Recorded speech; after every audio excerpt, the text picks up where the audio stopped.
Hi hello नमस्कार, कसे आहात सगळे. स्वागत आहे तुमचं पुन्हा एकदा आकाश प्रीती ब्लॉग्समध्ये.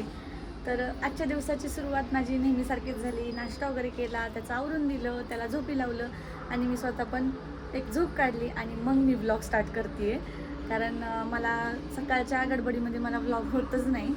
बऱ्याच जणांचं असं होतं की तुझं रुटीन दाखव काय असतं ते, पण मला नाही होत सकाळच्या वेळेला ब्लॉग. बघू मी ट्राय करेल. तर आता मी ब्लॉग स्टार्ट करते आहे आणि माझी मम्मी बनवते आज डिंक खजुराचे लाडू, जे की मी पहिल्यापासून खात आली आहे. आत्तामध्ये तिने सुंटवडा केला होता, पण आता ती परत एकदा ते लाडू बनवते. म्हटलं चला तुमच्यासोबत ती रेसिपी शेअर करते, कारण गेल्या वेळेससुद्धा बऱ्याच जणांचे आलते. आता तिचं हे झालं आहे करून. आता ती करत होती. ह्यातलं खजूर आणि बी सगळं वेगळं वेगळं काढायचं चाललं होतं. अर्ध्याचंच करणार आहेस ना? तर ही एवढ्याचंच करणार आहे. आता इकडे तिने सगळी तयारी करून ठेवलेली होती ऑलरेडी. मी झोपली होती त्यामुळे ती थांबली होती, कारण मी तिला सांगितलेलं मला रेसिपी दाखवायची, कारण बरेच जण विचारत असतात. तर माय मिस्टेक, डिंक खजुराचे लाडू नाही, फक्त खजूर आणि खोबऱ्याचे लाडू. कारण तिचं म्हणणं आहे की जर आपण ह्या खजुरासोबत, कुठे गेला डिंक, जर डिंक ॲड केला, असू दे, डिंक ॲड केला तर ते चिकट चिकट होतं आणि ते खाता येत नाही. त्यामुळे मग आता तुम्हाला दाखवते इथं काय काय घेतले ते. तुम्ही तर बघूनच करा, मम्मी बनवते तसं. तर इकडे घेतलेले खोबरं थोडं जास्त प्रमाणात घेतले आणि खजूर त्याच्याच प्रमाणात बरोबर. खोबरं आणि खजूर सेम घेतले. काजू, बदाम आणि खसखस आणि बडीशेप, आणि जर पाहिजे असेल तर ओवा सुद्धा टाकू शकतो आपण ह्याच्यात, है ना. आता हे सगळं काय करायचं, कुठे मिक्सरला बारीक करायचं.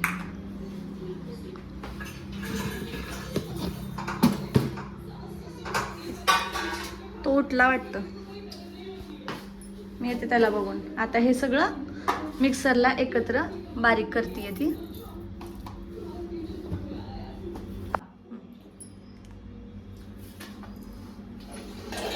मिक्सरला वाटून घ्यायचं.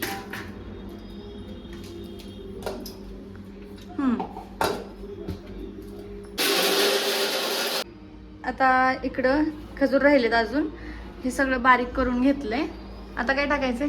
पिठी साखर टाकायची का? जास्त गोड लागत असलं तर थोडंसं नॉर्मल टाक. थोडीशीच टाक. मग तेच एक चमच टाक. मला जास्त गोड आवडत नाही. आणि ते खजूर आधीच गोड असते ना. एकच चमचा टाकूया. हे खजूर ह्यात टाकायची.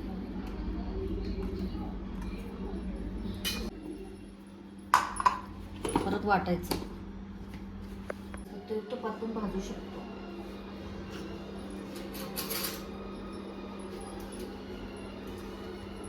जसं आवडतं तसं. तुला वरण टाकायचे का काजू बदाम अजून? नको, ह्यात पण भरपूर टाकतात तसं. नाही गेल्या वेळेला मोठे मोठे राहिलेले ना, म्हणून म्हणलं. टाकल्यामुळं बाळाचा गॅस होत नाही ना, त्याच्यामुळे ते वाटून टाकले. एवढंच गॅस नव्हतं म्हणून टाकलं नव्हतं. खाऊन बघ बरं बोडीला, नाही तर मग अजून साखर टाकून मिक्स करायला. टेस्टला मस्त झाले. मी टेस्ट करून बघितलं जरा, आणि गेल्या वेळेला फक्त ओवा आणि बडीशेप नव्हती, त्यामुळे त्याची टेस्ट आता पण येते ओवा आणि बडीशेपची, त्यामुळे ती पण नक्की टाका. आता थोडक्यात मी सांगते नक्की सुरुवातीपासून काय काय घेतलं. खोबरं आणि खारीकच येते तोंडात. खोबरं आणि चालू आहे. कोणते खजूर? आता थोडक्यात सांगते काय काय टाकलं होतं. खोबरं आणि ओले खजूर हे सेम प्रमाणात घेतली. काजू, बदाम, बडीशेप आणि खसखस. आणि काय घेतलं होतं? ओवा. या सगळ्या गोष्टी पण घेतल्या होत्या. ओवा, बडीशेप आणि खसखस थोड्याच प्रमाणात, आणि काजू बदाम जास्त घेतलेले. आणि बाकी पण काय ड्रायफ्रुट्स टाकायचे असेल तर ते पण आपण टाकू शकतो.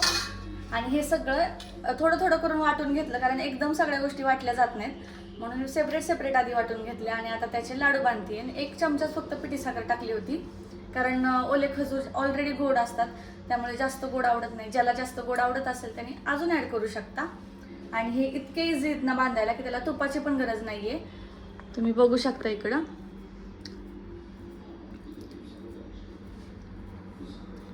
मम्मी फक्त आहे ना त्याला बांधून घेते, त्याच्यात दुसरं काहीच ॲड केलेलं नाही आहे.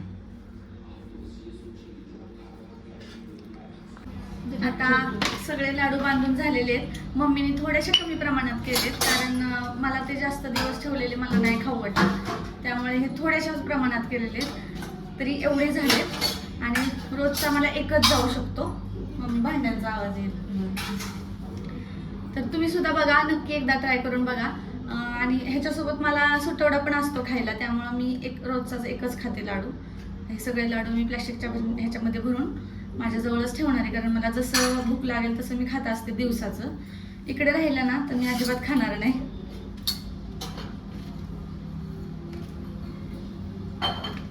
बसत नाही मग ह्याच्यात. नाही बसत का? ते ही हा बसत.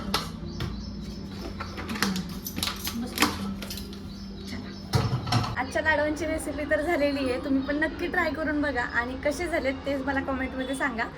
तर रेसिपी आवडली असेल तर नक्की लाईक करा, शेअर करा आणि सबस्क्राईब करा. तोपर्यंत बाय बाय.